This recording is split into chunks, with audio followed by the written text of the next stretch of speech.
was named Anne Cecilia Shoemaker. And at the time of the battle, she was a 5-year-old girl and was up at Fox's Gap. Now, Daniel had a son named John who was married. He had a spinster daughter named Matilda, and he had another daughter named Christiana. Anne Cecilia was Christiana's daughter, and she loved to visit her Aunt Matilda. So she was up there that day. And the history that comes down, the family history that comes down, is through the eyes of a 5-year-old girl. And she told one story about a Confederate officer who had a ring and gave it to her, saying that he'd have no use for it after the day. Another soldier said that my brother is on the other side and I hope I don't meet him. The family were told early on that there was going to be fighting and that they should leave, and they stayed at a church at the bottom of the mountain. And right at the bottom of the mountain is Mount Carmel Church. They buried their valuables in a trunk in the cellar, and when they came back sometime later, the trunk was still there and their valuables were still there, but that was about all. There was a dead soldier in one of the beds. Once again, no record that the Wise family was ever recompensed for the ruined well. And of course, one aspect of the legend had that the well was empty, so no damage was done. Well, according to Edna and the family history, yes, the well was empty because it was under construction. Now, for me, the most amazing thing is that my niece had a son, and so my great-nephew is Daniel Wise's 5th great-grandson, so I'm in there somehow.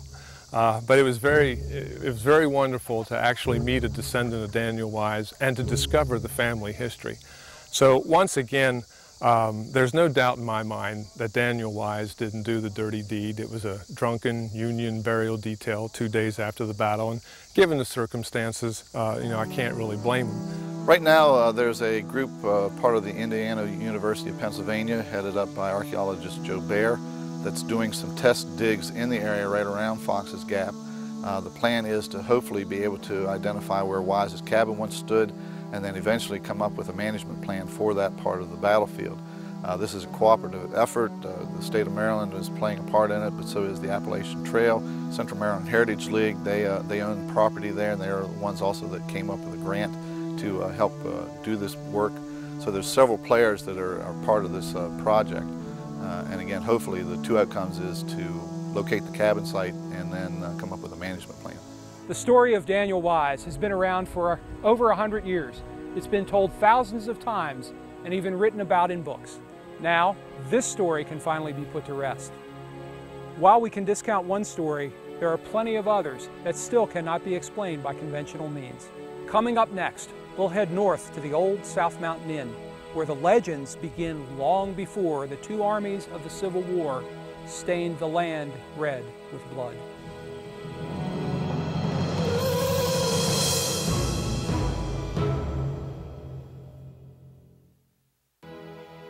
Our final legend takes place at the northernmost gap of South Mountain, and the tales associated with the old stone inn that sits within that gap. Turner's Gap is the home of the old South Mountain Inn. Today, it's one of the area's finest restaurants. But during the Battle of South Mountain, it served as headquarters for Confederate General D.H. Hill. The fighting at Turner's Gap between Hill's division and Federal troops under the command of General Ambrose Burnside never quite made it to the Mountain House. Instead, the fighting was concentrated to the northeast, around Frosttown, and eastward down the Frederick County side of South Mountain.